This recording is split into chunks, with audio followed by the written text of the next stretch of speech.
For millennia, the Grand Pyramids of Egypt have towered over the desert sands.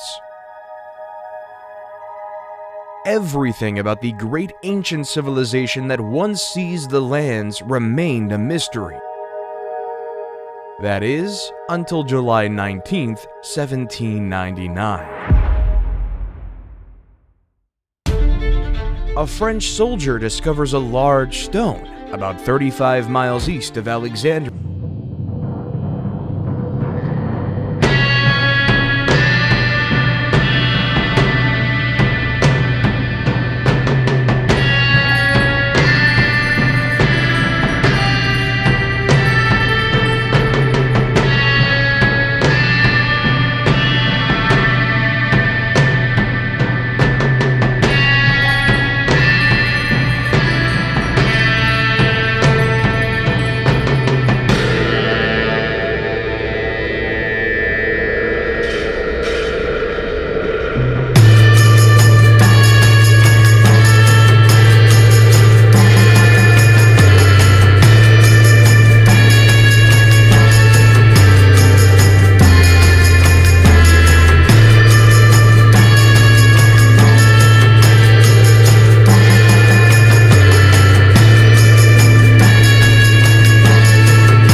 The pre-dynastic period in ancient Egypt is the period preceding documented history, encompassing around 6000 to 3150 BCE from the Paleolithic to the Neolithic age, and on to the founding of the First Dynasty.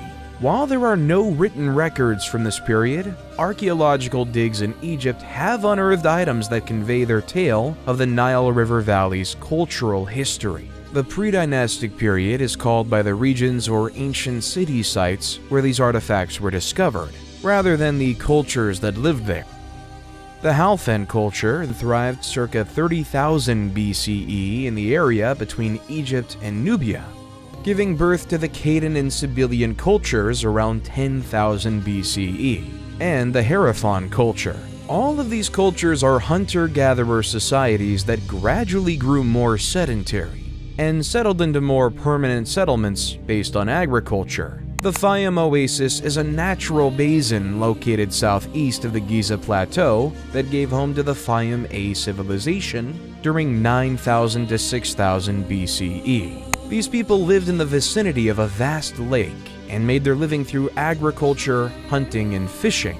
The people of Fayum constructed reed homes with subterranean basements for food storage. Cattle, sheep, and goats were domesticated, and basketry and pottery production flourished. During this period, tribal chieftains assumed positions of power, which may have been passed down to the next generation in a family or tribal unit.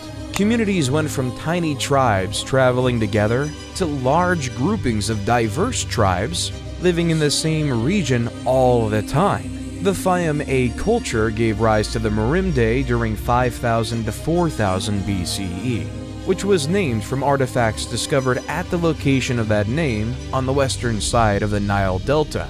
The majority of Egyptians were farmers, and agriculture was the basis of the dynastic Egypt economy, and farmers relied on the annual summer floods to grow their crops. We know that the first Egyptian farmers were hunter-gatherers. They planted crops such as wheat, lentils, barley, flax, and peas, in addition to herding animals.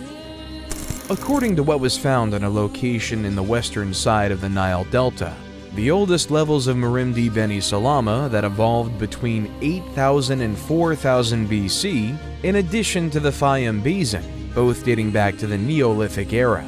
The Nile Valley's convex terrain encouraged the development of several basins, which in ancient times were flooded with floodwaters every year that brought silt and mud that fertilized the soil. These basins, of which 130 have been found, served as the irrigation system's reservoirs in ancient Egypt. Granaries were made of clay jars or baskets that were buried up to their necks in the earth. The El Omari culture, about 4000 BCE, developed on these achievements by building circular homes of higher complexity with plastered mud walls. All of these cultures evolved.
culture emerged, including the development of writing, arts, and sciences. Menes, the first king of Egypt, was a ruler of Upper Egypt, presumably from Thinis or Hierakonpolis, who defeated the other city-states around him before conquering Lower Egypt around 3150 BCE. Narmer married the princess Neithotep of Nakata in an arrangement to enhance the links between the two towns. He undertook military operations in Lower Egypt to quell revolts and expand his territory into Canaan and Nubia.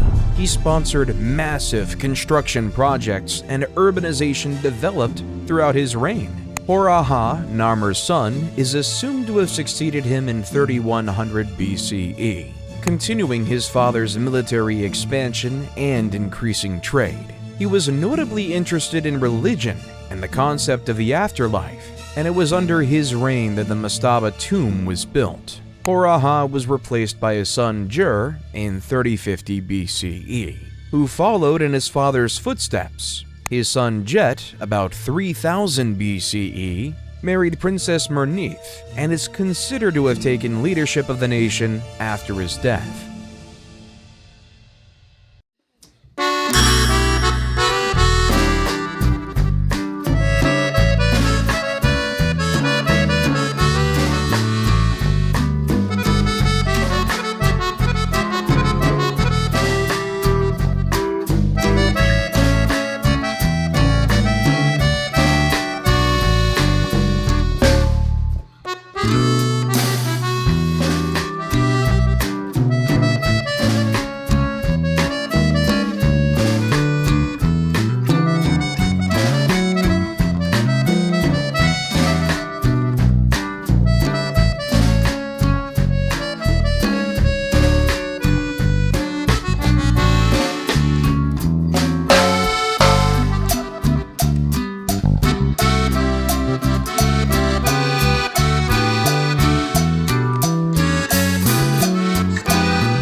But evidence of his reign's devotion to various gods disproved this. Because his name is only found in Upper Egypt, it's possible that he opted to ally with Set for political reasons, to distinguish himself from the Horus religion of Lower Egypt. For whatever reason, he is regarded as a good monarch because commerce, the economy, religious practice, and the arts all thrived during his reign.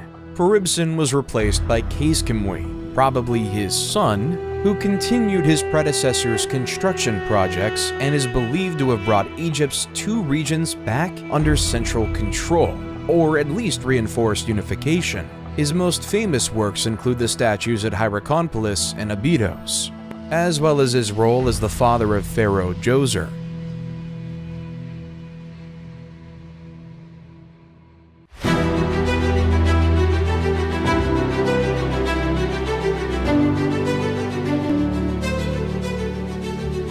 The Egyptian 3rd dynasty starts with King Djoser, best known for his step pyramid at Saqqara. Manetho's timeline is hazy on who Sennacht was when he governed in the 3rd dynasty and even his name.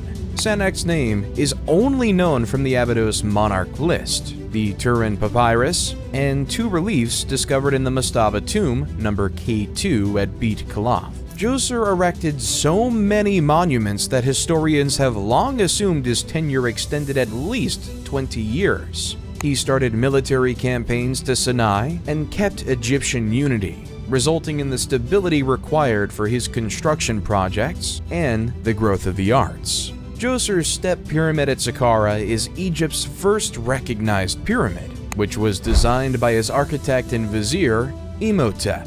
Imhotep was a vizier, sage, architect, astrologer, and chief minister under Djoser, the 2nd pharaoh of Egypt's 3rd dynasty, who was later deified and worshipped as the god of medicine in Egypt and Greece, where he was associated with the Greek deity of medicine, Asclepius. He is thought to have designed the step pyramid in Memphis's Saqqara necropolis. This pyramid, which has 6 steps, is the world's oldest surviving stone monument. An inscription carrying his name on a statue of Djoser uncovered near the Saqqara pyramid site attests to Imhotep's high status in Djoser's court. The inscription includes titles such as the leader of the sculptures and the chief of the seers. Historical documents depicting Egyptian society and medicine throughout the Old Kingdom demonstrate that the main magician of the pharaoh's court frequently functioned as the nation's chief physician. The step pyramid started as a basic mastaba monument with a flat top and sloping sides, similar to many previous dynasties' tombs.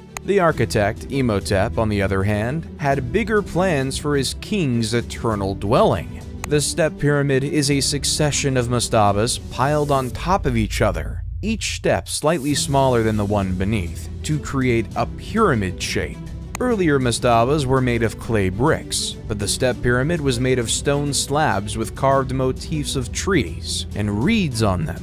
When finished, the step pyramid stood 62 meters tall, making it the tallest building of its period. To deter robbers and secure the king's corpse and burial goods, the real chambers of the tomb were dug beneath the foundation, as a maze of passageways with rooms off the hallways. However, this strategy did not work because the tomb was robbed of all of its valuables, including the king's corpse. In antiquity, only his foot was discovered in the tomb. Nonetheless, the step pyramid's design and building epitomize the genius and vision of the 3rd dynasty builders, who would later raise the buried pyramid and the layer pyramid, among many other structures and sanctuaries. These early visionaries established the foundations for the later true pyramids of the 4th dynasty, which have mesmerized and captivated people for millennia.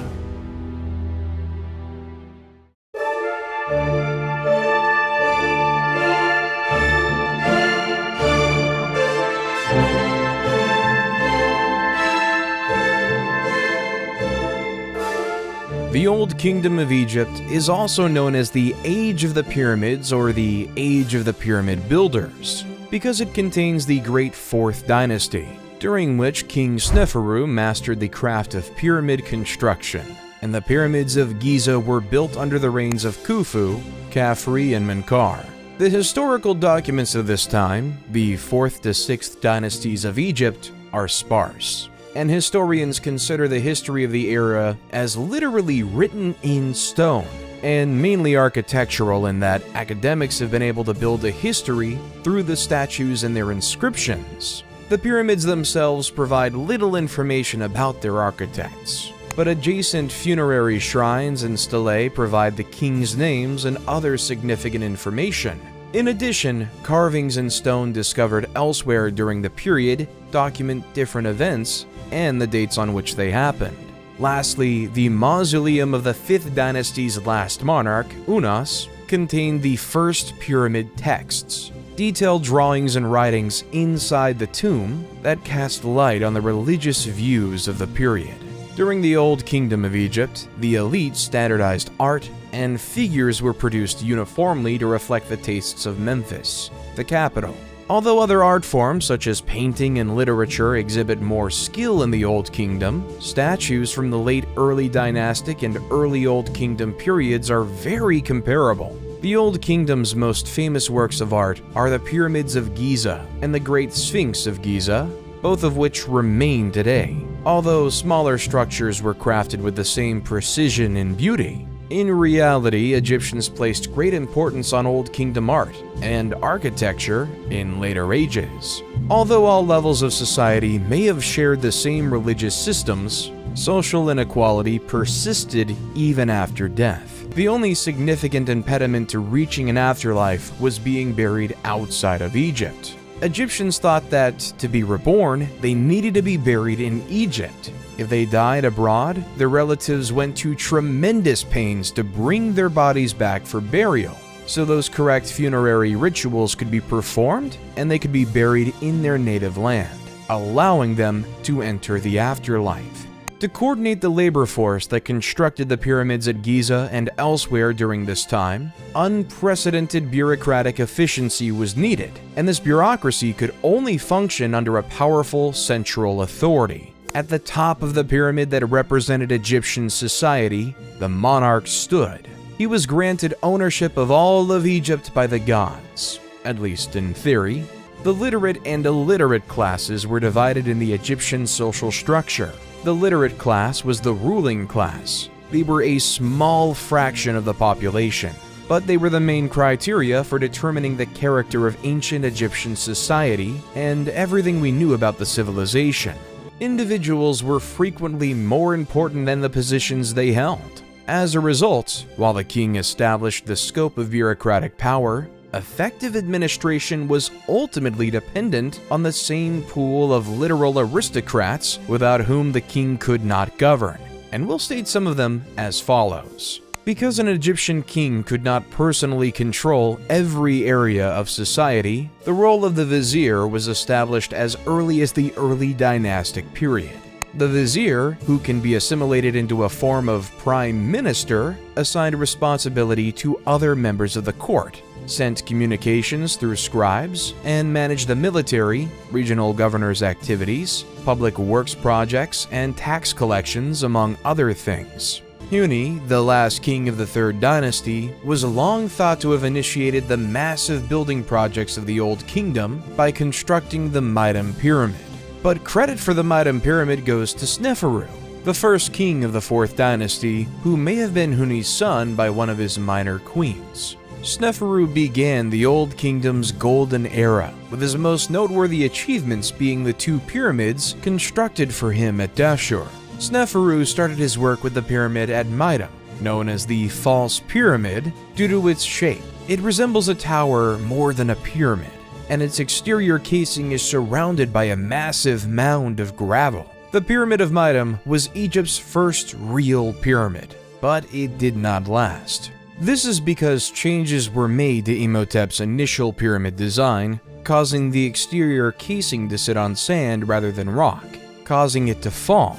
The Crooked Period and the Red Pyramid are Sneferu's structures at Dashur, or North Pyramid. The Bent Pyramid gets its name from the fact that it rises at a 55-degree angle and then changes to a 43-degree angle of smaller stones, giving the impression of bending in towards the summit. The workers had finished the base and sides before recognizing that a 55-degree angle was too steep, and changing their plan to conclude the job as best they could. Sneferu appears to have grasped the issue and went on to construct his third pyramid. Sneferu appears to have been a ruler unafraid of loss or sorrow.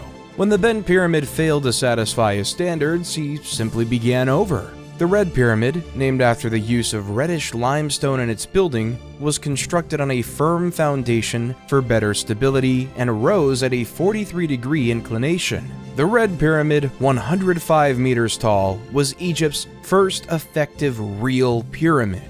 It was originally encased in white limestone, as were the other later pyramids, which crumbled away over time and were collected by locals for other construction projects. Following in the footsteps of Djoser's complex at Saqqara, Sneferu had mortuary temples and the other structures built around his pyramids, with priests overseeing day-to-day activities once the Red Pyramid was finished. All of this points to the stability of his rule, which he bequeathed to his son Khufu when he died. The ancient Greek authors referred to Khufu as Cheops, and he's best known for his Great Pyramid at Giza. In their works, the Greeks portrayed him as a tyrant who oppressed the people and compelled them to labor for him against their will. This perception may have been created by the tales contained in the Westcar Papyrus, a compilation of 4 stories written about the kings of the 4th dynasty and found by Henry Westcar in around 1824 CE. The papyrus contains 4 tales recounted by Khufu's sons,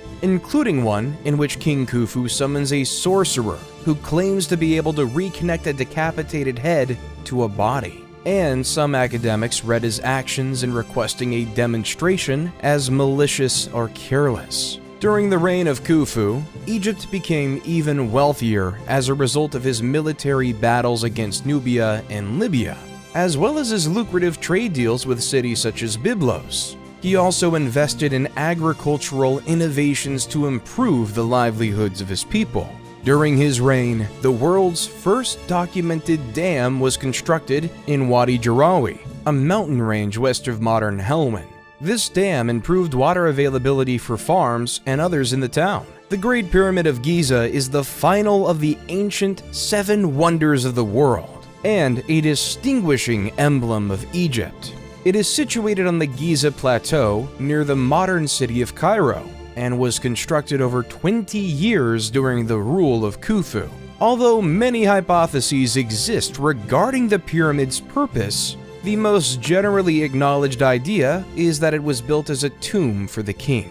However, how it was constructed remains a mystery to this day. Historians continue to dispute the idea of ramps going around the outside of the building to move the blocks into position.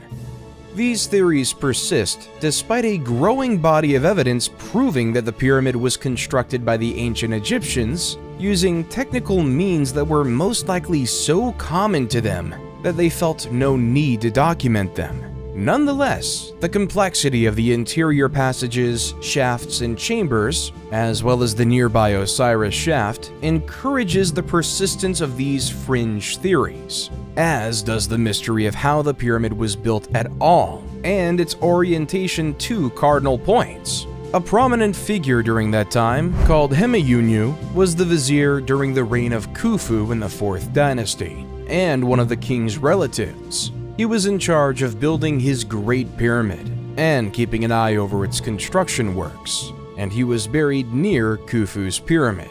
The construction work of the pyramid was done by expert and unskilled laborers employed by the state for the job.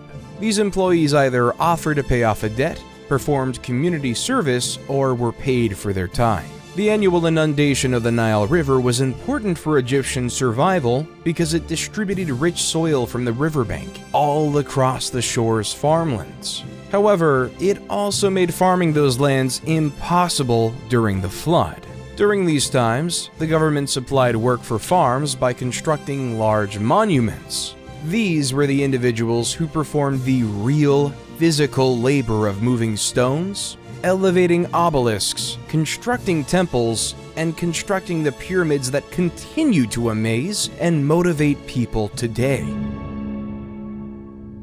Khufu was replaced by a family member outside the legal line called Djedefre after his death. Djedefre was Khufu's son, but he did not appear to be his designated heir. Some scholars believe Djedefre built the Great Sphinx of Giza, while others believe Khafre, his sibling and successor, built it. The Sphinx is the world's biggest monolithic monument, showing a recumbent lion's torso with a king's head and visage. Historically, this king's visage has been identified as Khafre's, but Dobrev and others believe it's Khufu's. It appears to have been constructed by Khafre because it is exactly in line with his pyramid complex, and the Sphinx's face resembles Khafre more than Khufu. Khafre's pyramid is the second largest in Giza, and his complex is almost as big as his father's. Little is known about his rule. According to Egyptian texts, he continued his father's policies and government model by concentrating power in the hands of his closest family members and exerting strict control over policies and laws. Following Khafre's demise, succession was temporarily disrupted again when Baka, Jedefre's son, took the throne. He did not even rule for a year before Menkaure, Khafre's son, took over as monarch. Both the Greeks and the Egyptian writings praise Menkaure. Menkaure, like his father and grandpa before him, started construction on his Giza pyramid and shrine complex. Menkaure's pyramid and complex are smaller than the other two, which represent a significant development in the history of the Old Kingdom, and one of the causes of its collapse. The resources required to construct the Great Pyramid were no longer accessible during Menkaure's period. But he did his best to establish an everlasting residence on par with his fathers and grandfathers. Quenra, Menkaure's son and designated successor, perished while this pyramid was being constructed, upsetting the dynastic succession, and Menkaure died before the pyramid complex was finished. Despite reigning for 30 years, he was unable to finish the work of his predecessors, which many historians attribute to the dwindling resources at his disposal. Shepseskaf, Menkaure's successor, finished Menkaure's structure at Giza, but was buried in a relatively modest mastaba at Saqqara. As previously stated, the monarchs diverted immense resources to their funerary structures and buildings, but these temples and sanctuaries were increasingly under the authority of the priests who managed them, rather than the king. Although the Giza Plateau is now an old, sand-swept location on the outskirts of Cairo, it was a city of the deceased, inhabited by the living who tended to it during Menkaure's time. Giza had priests' houses, shrines, worker accommodations, stores, factories, breweries, and all the amenities of a small metropolis. The civilian life in ancient Egypt was very active. The lowest social class consisted of peasant farmers who did not own the land on which they worked on or the houses in which they resided. The monarch, members of the court, nomarchs, and priests owned the land. To begin the day, peasants would say, "Let us work for the nobility." Peasants were virtually always farmers, regardless of what other trade they practiced. They cultivated and harvested their crops, giving the majority to the landowner while keeping part for themselves. Most had private gardens, which the ladies maintained while the men worked in the fields. The lowest stratum of society created the items utilized in commerce, allowing the civilization as a whole to survive. These peasants were also part of the workforce that erected Egypt's pyramids and other monuments. When the Nile River's banks overflowed, farming became difficult, and the men and women went to work on the king's projects. This labor was always rewarded, and no literary or physical evidence supports the assertion that any of Egypt's major monuments were erected by slave labor. Work building monuments like the pyramid and associated burial complexes, temples, and obelisks provided the peasantry with the sole possibility of upward mobility. Skilled painters and engravers in particular were in high demand in Egypt, and were paid more than unskilled laborers who merely hauled the stones for the construction from one location to another. Peasant farmers might also raise their status by learning a craft and producing the vases, bowls, plates, and other ceramics that people need. Skilled carpenters could make a fortune by making tables, desks, chairs, beds, and storage chests, while painters were needed to decorate upper-class dwellings, castles, tombs, and monuments. Brewers were likewise held in high regard, and breweries were occasionally controlled by women. They appear to have been operated on by females in early Egyptian history. Beer was the most popular beverage in ancient Egypt, and it was commonly utilized as a kind of recompense. 3 times a day, workers on the Giza Plateau were given a beer ration. The deity Osiris was said to have provided the drink to the people, and breweries were overseen by the goddess Tenene. Marriages were more secular than religious in ancient Egypt. The parents planned the majority of weddings in any of the classes. Girls were often married at the age of 12, and boys at the age of 15.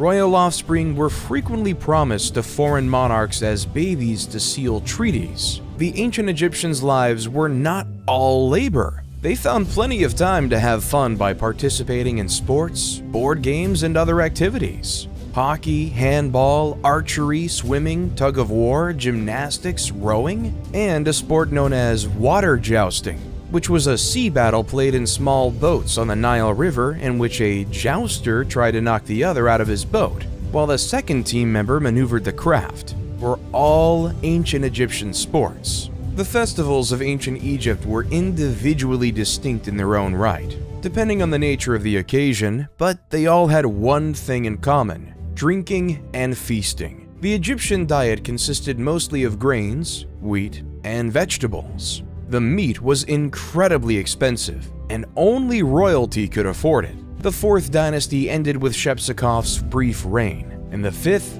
started with much less hope.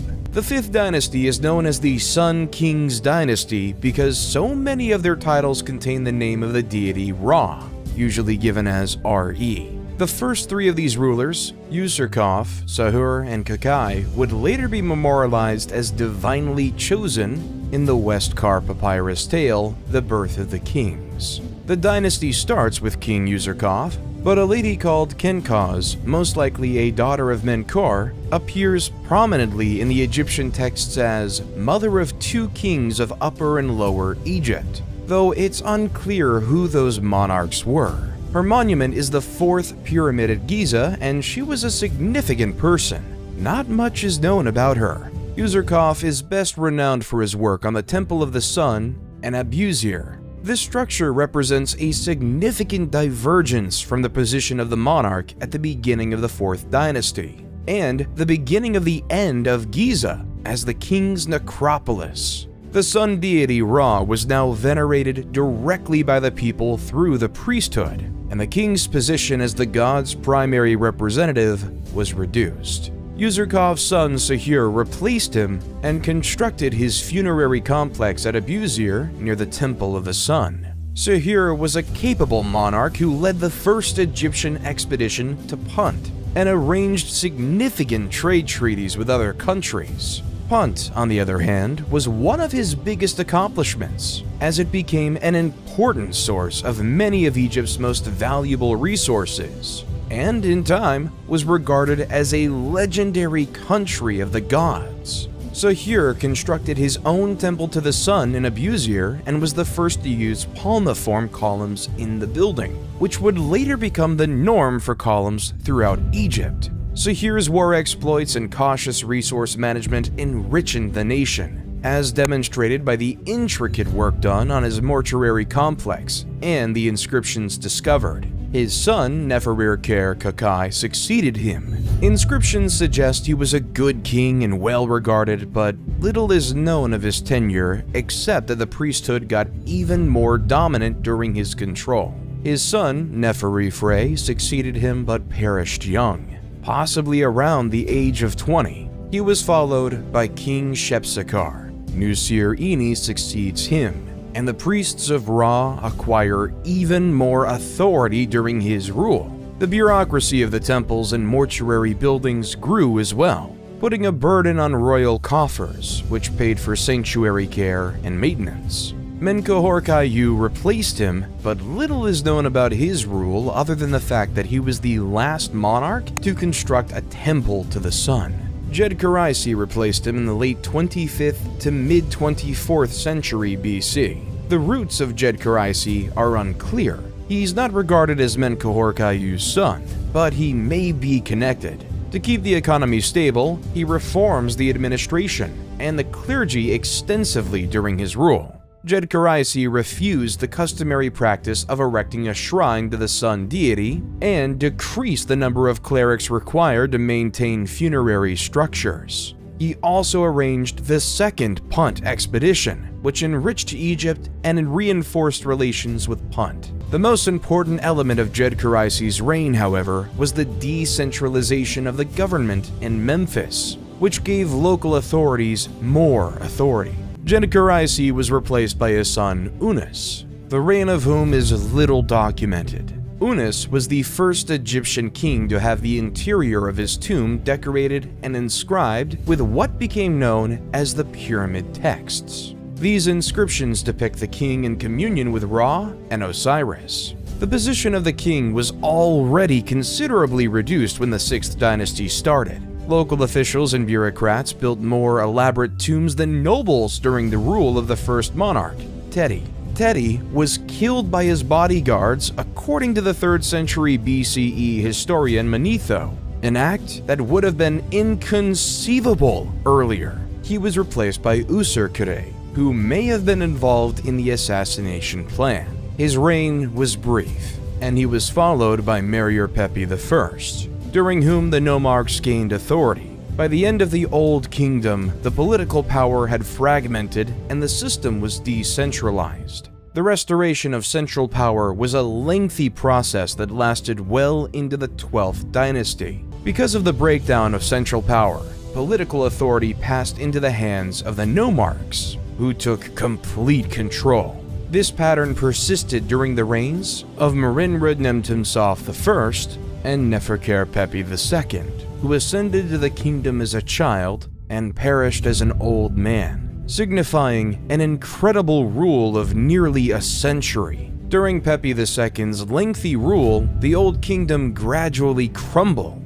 The increasing influence of provincial nomarchs and the clergy eroded the central government's and king's authority. Pepi II was followed by Merenre-Nemtumsof II, with a very short reign, and the dynasty ended with Netshirkar, who is identified by some scholars and Egyptologists as the Queen Nitocris from Herodotus's account of an Egyptian queen who avenges her brother's murder by drowning his killers at a banquet. Pepi II had outlived any heirs to the throne and appears to have been a pretty ineffective monarch in his final years. When drought caused famine in the country, there was no effective central authority to react to it.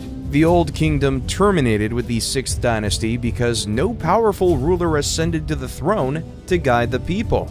Local authorities focused on their areas and lacked the means and motivation to assist the rest of the nation. As the 6th dynasty died out, Egypt gradually descended into the first intermediate period.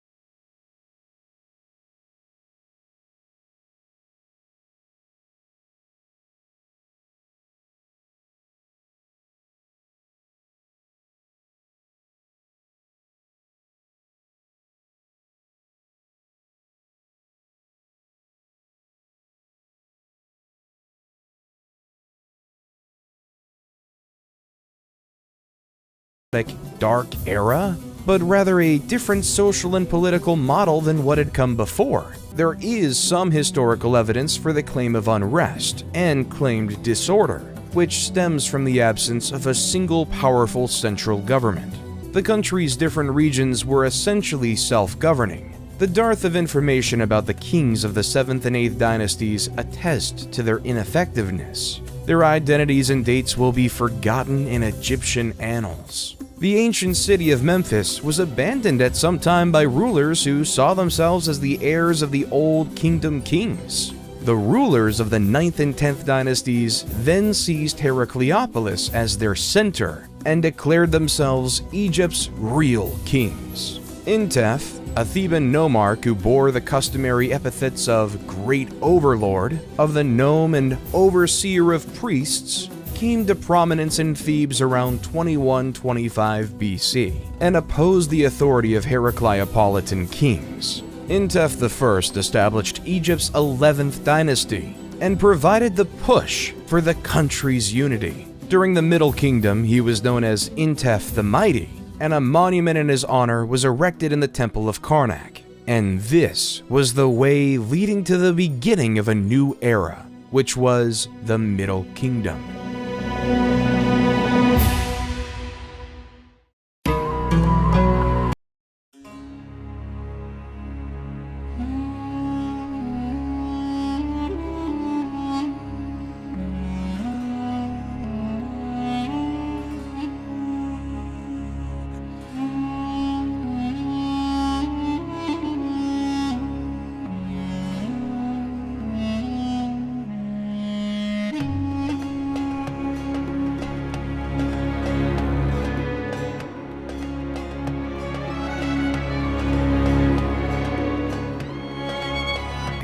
His initiatives were carried on by his predecessors. Mentuhotep II used these early victories to ultimately beat Heracleopolis and then punish those gnomes who had stayed faithful to the old kings while rewarding those who had honored Thebes. Mentuhotep II devoted his time after the process of unity to the ruling, military accomplishments, and construction projects. Mentuhotep's successor, Mentuhotep III, reigned during 2010 to 1998 BCE, maintained and expanded his programs. He dispatched an army to Punt and strengthened the northern delta's borders. Mentuhotep IV replaced him. His entire 7-year rule is silent, but he most likely continued his predecessor's policies effectively because the nation is thriving when Amenemhat replaces him as monarch.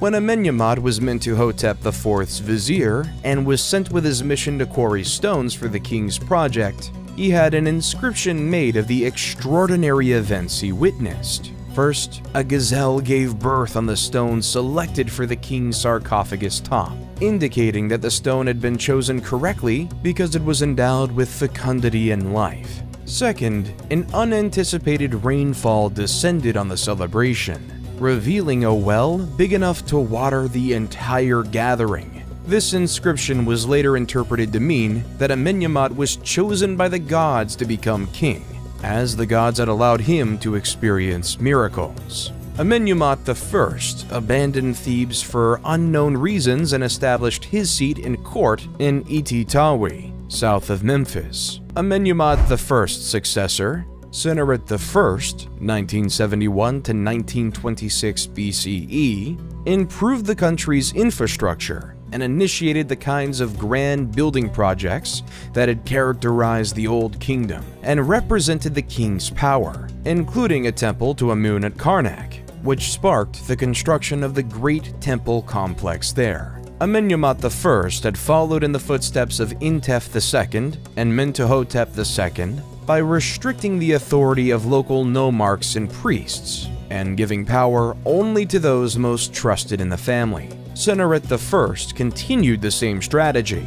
The administration of the 12th dynasty was so effective that, unlike the Old Kingdom, it kept wealth centralized with the monarch while allowing for the development and prosperity of individual regions, without allowing them to become too strong. The king governed all of Egypt, but specific officers were rewarded for their devotion. The Egyptians developed various advanced ways of irrigation systems, and to keep track of the water levels, they built nilometers to gauge the height of the flood and to determine the taxes levels supposed to be paid. Canals were dug to provide water to different areas when Sennacherib II decided to turn the Fayum area into an agricultural center. He developed a specific irrigation system with a dike that transported water from Lake Moeris, which resulted in crop prosperity in the area. He was also behind the construction of the White Chapel, a building important to historians and academics because it contains a record of all the nomes of the period.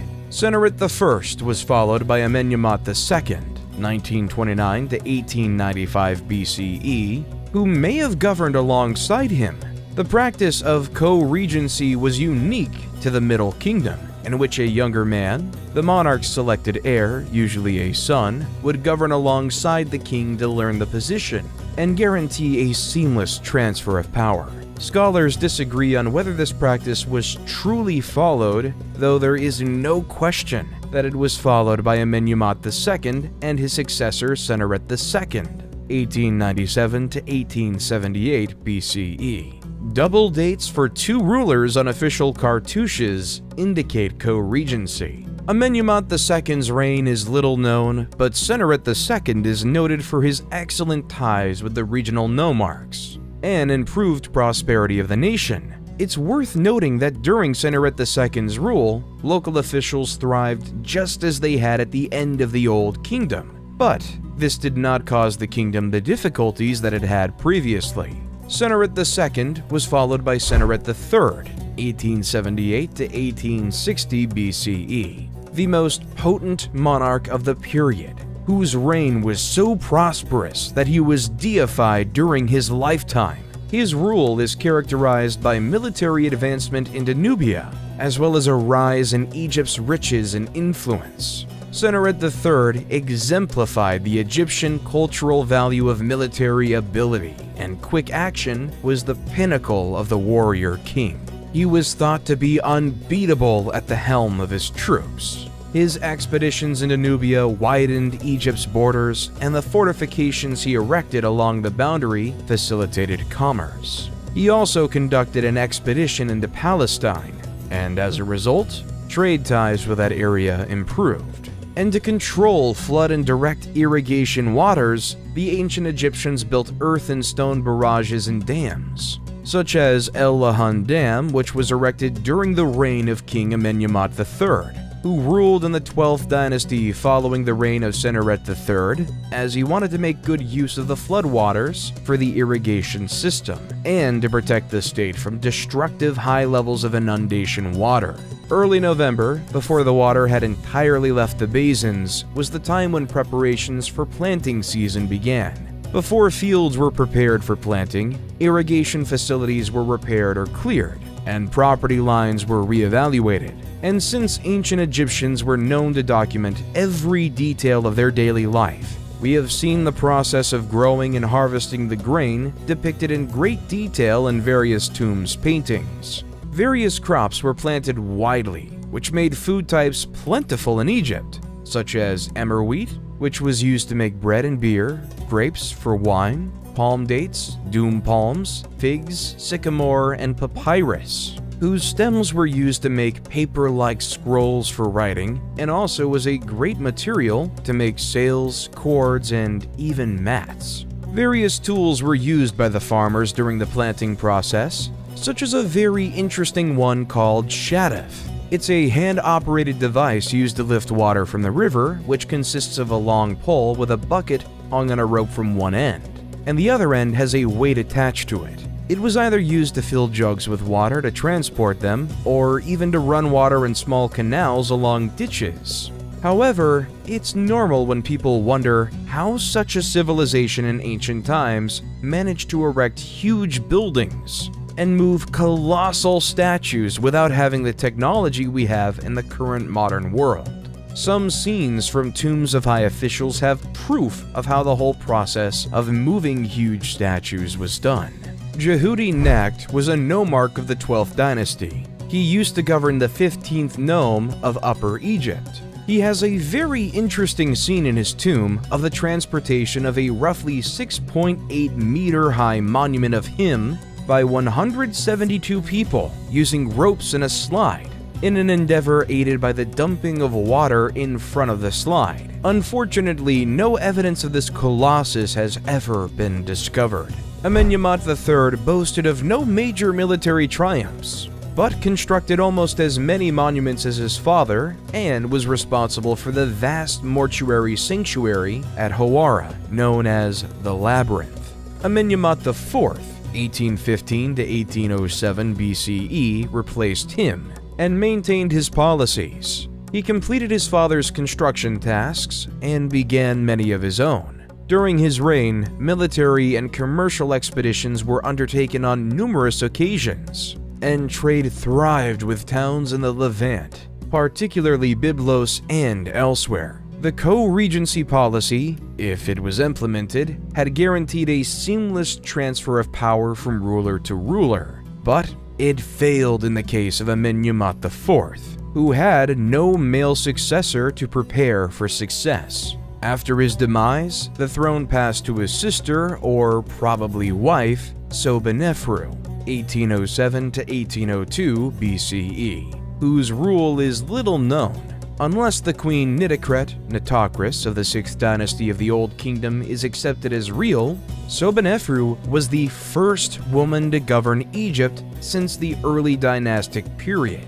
The 12th dynasty concluded when she perished without an heir, and the 13th started with the reign of Sobekotep I, 1802 to 1800 BCE. The Middle Kingdom's 12th period was the most powerful and wealthy. The 13th dynasty would receive the riches and the policies, but would be unable to put them to good use. The 13th dynasty appears to have maintained the policies of the 12th dynasty monarchs and kept the nation united, but none of them had the personal power of the previous kings, according to incomplete documents. Lower Egypt started to develop its political groups.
Disregarded Kush's influence in the south, Kush's power increased, and the boundary became more flexible. The troops who had been left behind no longer saw it as their duty to protect against invasions, and had grown more acclimated to the role of traders than military men by this point.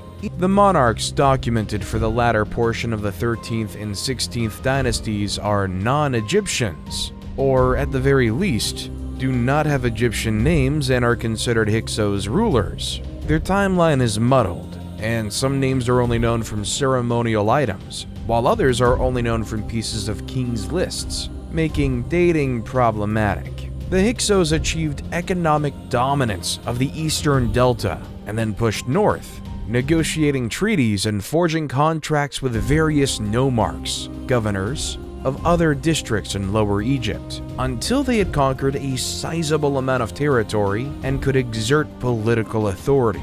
Once established in Avaris, the Hyksos elevated Egyptians to positions of power, adopted Egyptian customs and attire, and absorbed Egyptian deity worship into their own beliefs and ceremonies. The Hyksos monarchs established Egypt's 15th dynasty, but once they were evicted, the invading Thebans destroyed all traces of the Hyksos in Egypt. Only a few Hyksos rulers are known by name thanks to the ruins of inscriptions and other texts discovered at Avaris and elsewhere, including the best known, Apepi. Apepi was also known as Apophis, and had an Egyptian name related to the giant snake Apophis or Apep, the sun god Ra's nemesis. At the same time the Hyksos rose to prominence in northern Egypt, the Nubians rose to power in the south. The Middle Kingdom's 13th dynasty, like Lower Egypt's, had forgotten to pay attention to its southern frontier. Thebes remained Upper Egypt's capital,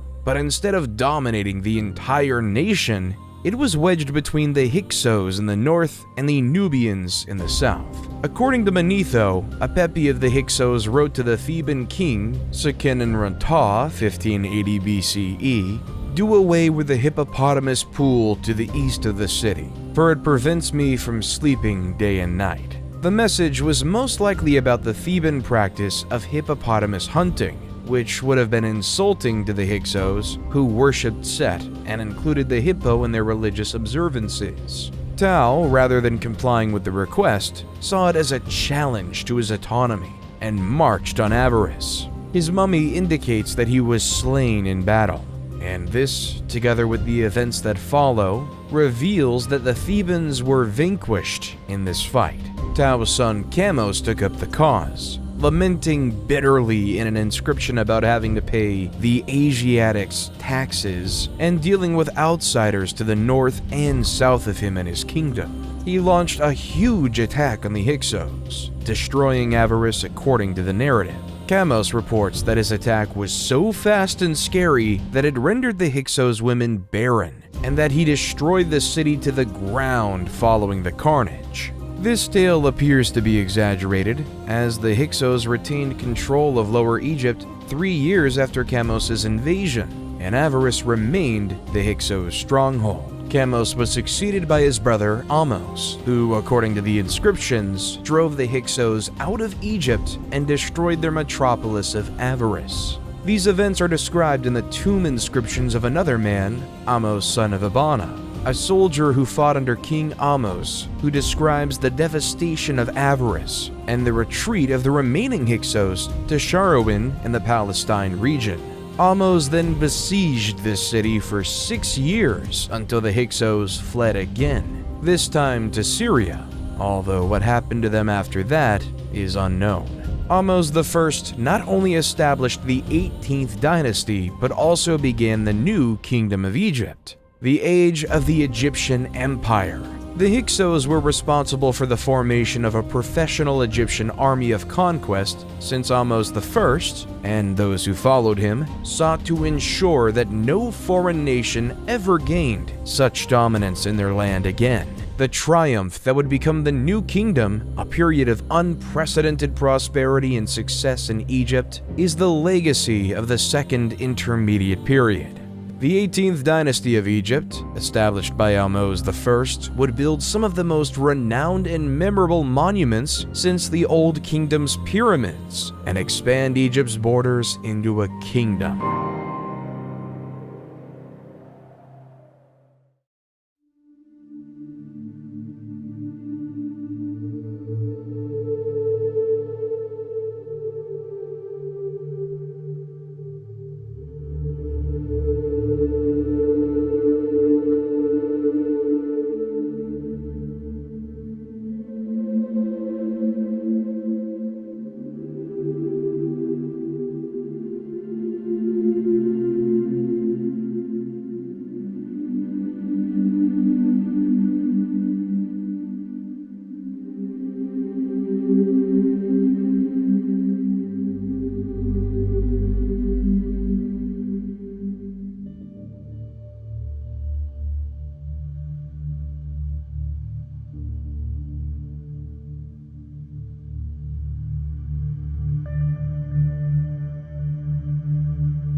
which also held political significance, reopened the temples, and restored Egypt's ancient religion, although he instituted significant changes that helped secure the nation. He's best known for his magnificent tomb, which Howard Carter found in 1922. Tutankhamun was married to Ankhsenamun, his half-sister, until his demise at the age of about 18. Ankhsenamun may then have married the vizier A, possibly 1324 to 1320 BCE, who some experts believe replaced Tutankhamun, or she may have attempted to reign on her own. Whatever part A played in the succession, Ankhsenamun vanished soon after Tutankhamun's death, and the general Horemheb took control, devoting to return Egypt to its former grandeur. Horemheb, 1320 to 1295 BCE, went to great measures to erase the Amarna period rulers from Egyptian history by burning all of Akhenaten's statues and writings, including completely demolishing his sanctuary at Karnak. Horemheb defended traditional Egyptian religion and customs. Relationships with other countries and Egypt's infrastructure were ignored during Akhenaten's rule. Horemheb returned Egypt to its previous glory, though he was unable to bring it back to the heights of Amenhotep III. He perished without an heir, and his vizier Parames seized the kingdom as Ramses I, establishing the 19th dynasty. Ramses I was an elderly man when he ascended to the kingdom, and he swiftly named his son Seti I as his successor. Ramses I resumed Horemheb's task of rebuilding Egypt's sanctuaries and shrines, as well as adding to the vast Temple of Amen at Karnak. He gave Seti I the authority to lead military missions to reclaim areas lost during Akhenaten's rule. When he passed, Seti I ascended to the throne and continued Egypt's reform and revival, adding his own touches to the big project at Karnak, and grooming his successor for dominance, his son Ramses II, 1279 to 1213 BCE. He is the most well-known pharaoh of Egypt today. Ramses II governed Egypt for 67 years, and the magnificent temples and monuments he constructed in celebration of his conquests and accomplishments still stand as a testament to the wealth of his reign. There is hardly any ancient Egyptian site that does not mention Ramses II, and the story of his triumph in the Battle of Kadesh in 1274 BC is legendary. However, one of his greatest acts as pharaoh was not one of battle, but one of peace. The forging of the first peace treaty in history. Anatolia's Hittites had been gaining prominence since the 2nd millennium BC, and by 1530 BC they had surpassed Babylonia as a notable nation, and they were putting Egypt to the test.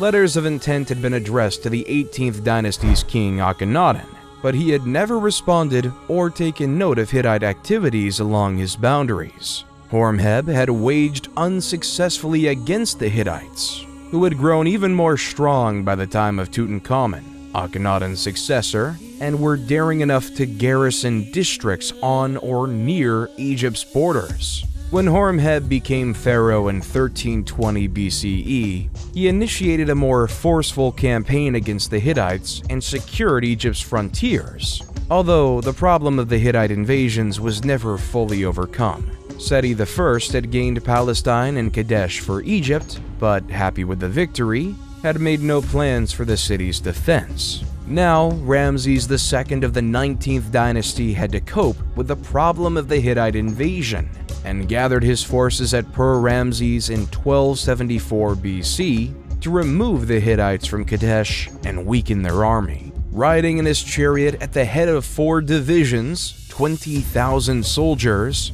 Ramses II marched his first division so quickly that he soon outdistanced the other 3. Near Kadesh, 2 Bedouins were apprehended and asked about the whereabouts of Muwatalli II and his army, to which they replied that the army was nowhere near Kadesh and that Muwatalli II feared Egypt and the young king. The Bedouins, however, were Hittite spies, and Muwatalli II had already fortified Kadesh, with his chariots, 3,500 of them, and troops, 37,000 men, waiting just over the next hill. According to some combat accounts, Ramses II caught several more spies who told the awful reality about his condition, but the information arrived too late. Ramses II had separated himself from the rest of his army in his haste to seize Kadesh and vanquish the Hittite ruler. Just as the Hittite chariots slammed into his camp, he dispatched messages to the other 3 divisions. The Ta division arrived in time to prevent an Egyptian army defeat, and Ramses II personally led the remaining Aman division into action many times, pushing the Hittite soldiers back onto the Orontes River, where many perished. Muwatalli II just only marched from Kadesh's walls to trap Ramses II's forces between his army by the river and his advance. But for unexplained reasons, he chose to stay in the city and never committed his reserve men to fight. Ramses II declared a great triumph at Kadesh and had a scribe record his narrative of the wonderful fight. Muwatalli II's version differed significantly, most notably in claiming Kadesh as a Hittite victory.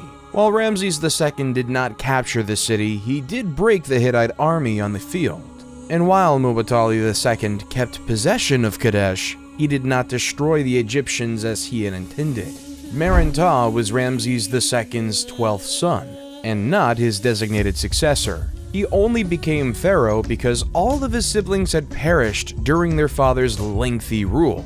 Meren-Ta soon adopted his father's image of a warrior monarch, defeating the Libyans in combat and repelling an attack on the Sea Peoples. His description of his exploits include the well-known Meren-Ta stele, which contains the first reference to the Israelites as a tribe. Going forth to the 20th dynasty, Ramses III was the new kingdom's last powerful king. After Horemheb restored the ancient faith, the priests of Amun's authority grew steadily, drawing income and influence away from the monarchy. Throughout the Ramessid era of the 20th dynasty, the condition deteriorated. The concept of having a war was existing as the threat of the people was remarkably increasing, which forced Ramses III to declare war over them. The nationality of the Sea Peoples is unknown because the only records of their activities are from Egyptian sources that only describe them in the terms of battle, such as the record from the Tanis stele, which reads in part, "They came from the sea in their warships, and none could stand against them." This is characteristic of Egyptian allusions to these enigmatic invaders. Ramses II, his son and successor Meremta, and Ramses III are the 3 great pharaohs who chronicle their struggles and triumphs against the Sea Peoples. All claimed huge victories over their opponents, and their inscriptions include the most extensive documentation of the Sea Peoples. During the time of Pharaoh Ramses III, the Sea Peoples invaded and destroyed the Egyptian commerce hub at Kadesh, and then attempted to invade Egypt again. They began their operations with swift attacks along the coast, before pushing toward the delta. In 1180 BC, Ramses III subdued them, but they returned in force. Ramses III would have been aware of his predecessors' fights with these people and how violent they were. He decided against a field engagement and instead employed guerrilla tactics as a plan.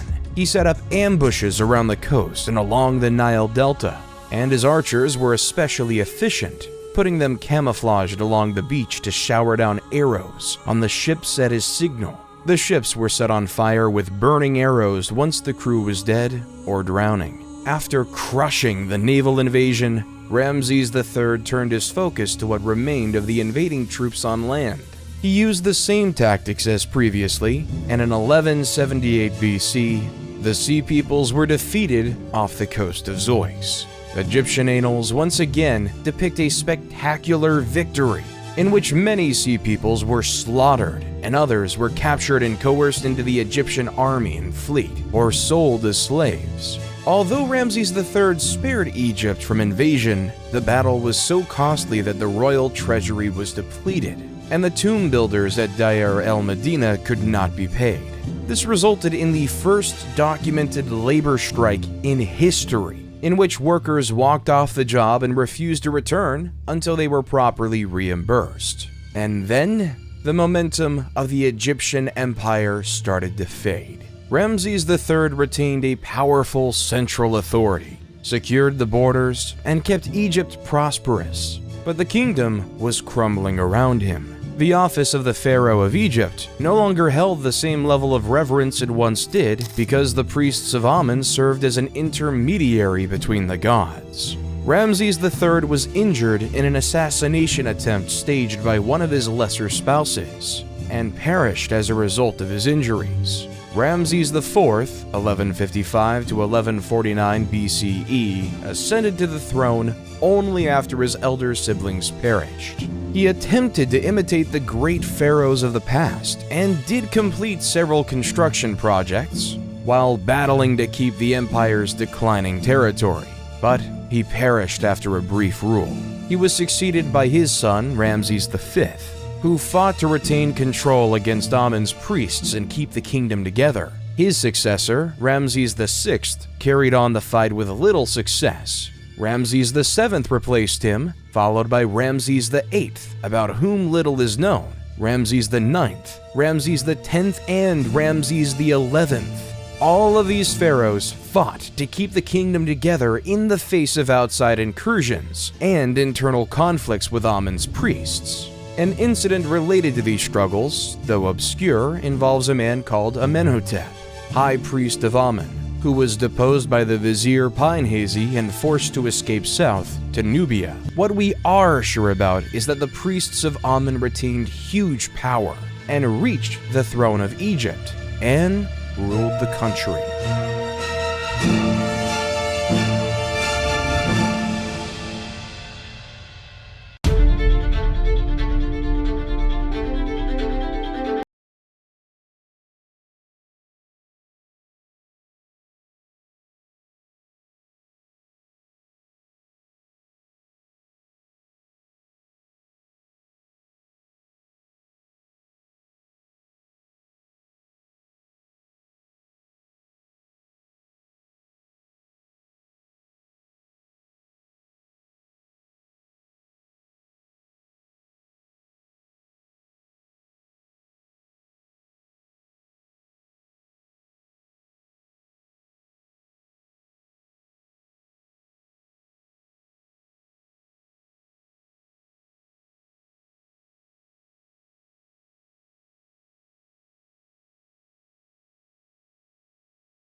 He was replaced by his son Psammetichus III, 526 BCE, who was a young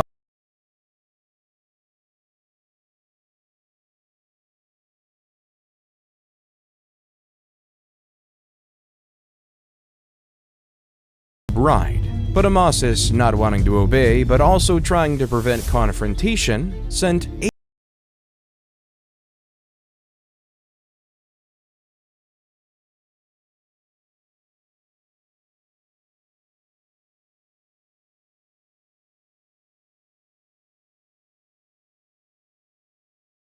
When she arrived at Cambyses II's palace, she disclosed her true identity, and Cambyses II vowed to revenge Amasis' slander by sending him a fake bride.